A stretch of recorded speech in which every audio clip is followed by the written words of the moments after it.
ये नागपुर में आरएसएस का जो कार्यालय है वहां पर तिरंगा झंडा क्यों नहीं फहराया जाता था? उसका जवाब दीजिए ना, उसका जवाब ये नहीं देंगे। ये वो देश है जहाँ पर हिंदू, मुस्लिम, सिख, ईसाई रहते हैं, जहाँ धर्मनिरपेक्ष की भावना से सब रहते हैं। आप काम करिए धर्मनिरपेक्ष की भावना से। मैं हिंदू हूँ, लेकिन क्या मेरे को ईश्वर ने पूछा था कि आपको हिंदू बनाया जाए या मुस्लिम बनाया जाए, आपको किस कुल में जन्म दिया जाए? ये मुझसे ईश्वर ने नहीं पूछा, मुझे ईश्वर ने जन्म देके भेज दिया। हम ये कहते हैं आप सनातन का मतलब नहीं जानते, आप ये नहीं समझते सनातन है क्या, आप ये नहीं समझते हिंदू है क्या, आप ये कहते हो भगवा। अरे मैं कह रही हूँ मेरे झंडे का रंग एक भगवा है, हमें उस पर गर्व है, लेकिन इसका तात्पर्य ये नहीं है कि भगवा कोई आपकी देन थोड़ी है। इनके पास जवाब है हिंदू मुस्लिम करने के लिए, इनके पास जवाब है कि गाय के लिए। लेकिन मैं कहती हूँ जब चुनाव आते हैं ये कहते हैं कि गाय के नाम पर वोट दे दो, राम के नाम पर वोट दे दो, मंदिर के नाम पर वोट दे दो। कभी कहा इन्होंने कि रोजगार के नाम पर वोट दे दो? कभी कहा इन्होंने कि महंगाई के नाम पर वोट दे दो? नहीं, क्योंकि ये जनता को सिर्फ बरगलाने का, क्योंकि इनको पता लग गया। कह रहे कांग्रेस से चुनाव नहीं लड़ना रहा है, मोदी जी कह रहे मैं ट्यूशन दे दूंगा, वो लोग आ जाए सीख। हाँ, तो क्योंकि वो इवेंट मैनेजमेंट है, वो पार्टी के लिए काम करते हैं, जनता के लिए काम नहीं करते। वो इवेंट में माहिर है, उनको इवेंट मैनेजर बनना चाहिए, क्योंकि वो इवेंट बहुत अच्छा करते हैं। जनता तो उनको वोट दे रही है, सरकार नहीं, जनता वोट नहीं दे रही है भाई, मेरे जनता वोट नहीं दे रही है, वोट तो वो चुरा रहे हैं। जिन लोगों को वोट देना चाहिए उनके वोट तो काटे जा रहे हैं। और ट्रंप जैसे लोगों के, एक एंकर जैसे लोगों के जाने कितने कितने वोट शामिल किए जा रहे हैं। वहाँ एक एंकर ने ये कहा है कि मेरा वोट वहाँ पर बना कैसे, जवाब दीजिए उसका। पिछले हमने 70 सालों में कभी देखा कि राजनीतिक द्वेषवश कभी काम किया गया हो? नहीं, लेकिन हम पिछले समय में देख रहे हैं कि राजनीतिक द्वेषवश जो काम किया जा रहा है, राहुल गांधी जी को टारगेट किया जाता है, गांधी परिवार को टारगेट किया जाता है। मैंने आपको कहा कि इनके पास जवाब नहीं है कि पेट्रोल डीजल के दाम क्यों 7वें आसमान पर पहुंच जाते हैं, जबकि लगातार इंटरनेशनल मार्केट में क्रूड ऑयल के दाम बॉटम में जाते हैं। लेकिन जनता की जेब इस पे डाका किस तरीके से डाला जाए, अपना खजाना किस तरीके से भरा जाए, ये इनसे ज्यादा बेहतर कोई भी मैनेजमेंट नहीं कर सकता। और जनता त्राहिमाम कर रही है, महंगाई से जूझ रही है, रोजगार से जूझ रही है। जिन्होंने कहा था कि 1 साल में 2 करोड़ रोजगार हम देंगे, बताएं ना, वो जवाब दें। कितने सालों आपने शासन किया, आपने कितने रोजगार दे दिए? फिर ये कहते हैं हम स्किल डेवलपमेंट के माध्यम से रोजगार देंगे। तो जो कांग्रेस जो योजनाएं लेकर आई थी वही तो हम काम कर रहे हैं। मनरेगा कांग्रेस लेकर आई, फूड सिक्योरिटी बिल कांग्रेस लेकर आई, आरटीआई कांग्रेस लेकर आई, लेकिन आज आरटीआई पर भी इनके भारतीय जनता पार्टी के द्वारा उसको तोड़ मरोड़ करके जनता के अधिकारों को कुचला जा रहा है। अब आरटीआई लगाने पे आपको कोई भी जुर्माना देखिएगा आप, मैंने खुद ने आरटीआई लगाई। राष्ट्र बनेगा भारत 2047, बनाइए ना, किसने मना किया? लेकिन ये वो देश है जहाँ पर हिंदू, मुस्लिम, सिख, ईसाई रहते हैं, जहाँ धर्मनिरपेक्ष की भावना से सब रहते हैं। आप काम करिए धर्मनिरपेक्ष की भावना से। मैं हिंदू हूँ, लेकिन क्या मेरे को ईश्वर ने पूछा था कि आपको हिंदू बनाया जाए या मुस्लिम बनाया जाए, आपको किस कुल में जन्म दिया जाए? ये मुझसे ईश्वर ने नहीं पूछा, मुझे ईश्वर ने जन्म देके भेज दिया। ये ठीक बात है कि मैंने जिस कुल में कहते हैं कांग्रेस सनातन विरोधी है। कोई सनातन विरोधी नहीं है। हम ये कहते हैं आप सनातन का मतलब नहीं जानते, आप ये नहीं समझते सनातन है क्या, आप ये नहीं समझते हिंदू है क्या, आप ये कहते हो भगवा। अरे मैं कह रही हूँ मेरे झंडे का रंग एक भगवा है, हमें उस पर गर्व है, लेकिन इसका तात्पर्य ये नहीं है कि भगवा कोई आपकी देन थोड़ी है।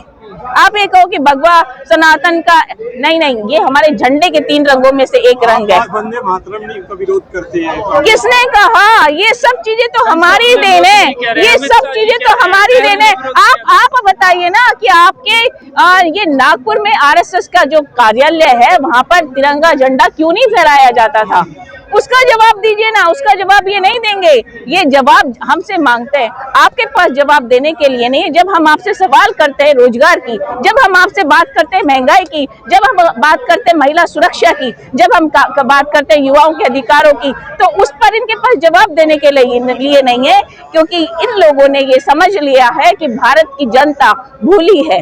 विकसित भारत की ओर भूली है। कह रहे ये हैं पूरी समझते दुनिया हैं कि में उनको भारत का किस तरीके से भावनात्मक ब्लैकमेल करके वोट हासिल किया जाए, ये उसमें माहिर है। ये समझ चुके हैं कि देश की जनता को किस तरीके से बरगला कर वोट हासिल कर सकते हैं, और ये वही कर रहे हैं। कोई मुद्दा लेकिन नहीं है विपक्ष के पास में, इसलिए कभी संविधान मुद्दे में गिना तो रही हूँ आपको मुद्दे गिना तो रही हूँ कि महंगाई पर बात क्यों नहीं करते। पेट्रोल डीजल आज जब बिल्कुल बॉटम में चला गया था, मुझे याद है लॉकडाउन का वो जब क्रूड ऑयल 0 पर आ गया था, लोग वो इंटरनेशनल मार्केट में कह रहे थे क्रूड ऑयल हमारा रख लो, लेकिन तब दाम कम हो जाने चाहिए थे। मुझे लगता है कि उस वक्त 20-25 रुपए पेट्रोल डीजल आ जाना चाहिए था, लेकिन क्या भारतीय देखिए, ये तो वो लोग हैं जो कहते थे कि कांग्रेस जब आती है तो रुपया गिरता है ना। आज रुपया कहाँ है, डॉलर कहाँ है, क्यों नहीं जवाब दे रहे? जवाब नहीं है ना, इनके पास मुद्दों की बात नहीं है। इनको ये सिर्फ जनता की भावनाओं को ब्लैकमेल करके वोट हासिल करेंगे और कुछ नहीं।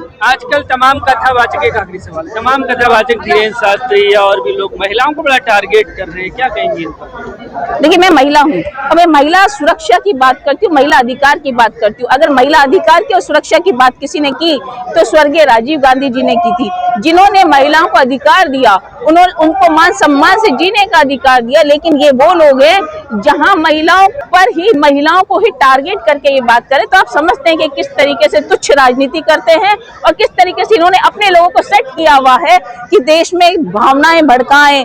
महिला विरोधी तो ये है ही, क्योंकि इनके यहाँ पर जो भी चीजें हुई आप देख लीजिए ना, हमारे देश की खिलाड़ी जो यहाँ पे जंतर मंतर पर कितने समय तक बैठी रही, और इनके जो सांसद हैं, एमएलए हैं, एमपी हैं, वो सब महिलाओं के साथ दुर्व्यवहार करते हैं, कुकर्म करते हैं, और फिर उनको किस तरीके से उनको संबल दिया जाता है। ये भारतीय जनता पार्टी।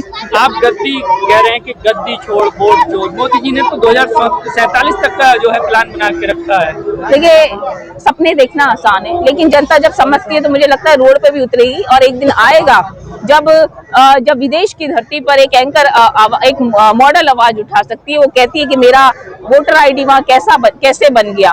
तो जनता समझ रही है, और धीरे धीरे मुझे लगता है जो आज ये जन सैलाब यहाँ दिल्ली की धरती पे उतरा है। मैं तो दिल्ली की बात करूँ, एक समय था शीला दीक्षित जी का, जब दिल्ली की आबो हवा साफ सुथरी थी, और यहाँ पर जितने फ्लाईओवर बने वो शीला दीक्षित जी के समय में बने। यहाँ पर मुझे बता दें, आम आदमी पार्टी की सरकार भी आ चुकी है और अभी भारतीय जनता पार्टी की भी सरकार है। क्या दिल्ली के हालात सुधरे हैं? मुझे लगता है कि और बद से बदतर हुए हैं। यहाँ पर सांस लेना दुभर हो गया है, जो पॉल्यूशन है वो इस कदर बढ़ गया है कि मुझे लग रहा है दिल्ली में आने के बाद में मुझे खुद को खांसी की। कह रहे हैं पूरी दुनिया में आज भारत का डंका बज रहा है, कांग्रेस के समय कोई नहीं पूछता था भारत को। ये वो लोग कहते हैं ना, वो लोग कहते हैं। आप देखिए, जिन लोगों को इन्होंने तो कहते हैं, क्या सच्चाई है? राजीव गांधी जी, स्वर्गीय राजीव गांधी जी को आपने देखा था कि किस तरीके से लोग उनके लिए विदेश की धरती पर खड़े होते थे। जिनको ये लोग कहते थे कि मौन है, लेकिन मैं कहती हूँ मनमोहन जी जो हमारे देश के प्रधानमंत्री थे, मौन थे लेकिन धीर और गंभीर थे, उनको लोग गंभीरता से लेते थे। आज मोदी जी जो हैं इवेंट में माहिर है, और वो वहाँ विदेश की धरती पे मोदी करा ले, लेकिन पीठ पीछे लोग यही कहते हैं कि इवेंट में माहिर लोग यही कर सकते हैं। धन्यवाद। और मैं यहाँ पर अपने अधिकारियों की रक्षा के लिए, अपने वोट की सुरक्षा के लिए यहाँ पर आई हूँ। और मैं तो ये कहती हूँ पूरे देश भर से यहाँ पे महिलाएं, जवान, युवा, कांग्रेस के तमाम पार्टी कार्यकर्ता और पदाधिकारीगण, एमएलए, एमपी, और मुझे लगता है देश भर के जिन लोगों को यूँ लगता है कि मेरे अधिकारों को कुचला जा रहा है, मेरे वोट की सुरक्षा नहीं है, उसकी हत्या की जा रही है, वो सभी लोग यहाँ मौजूद है।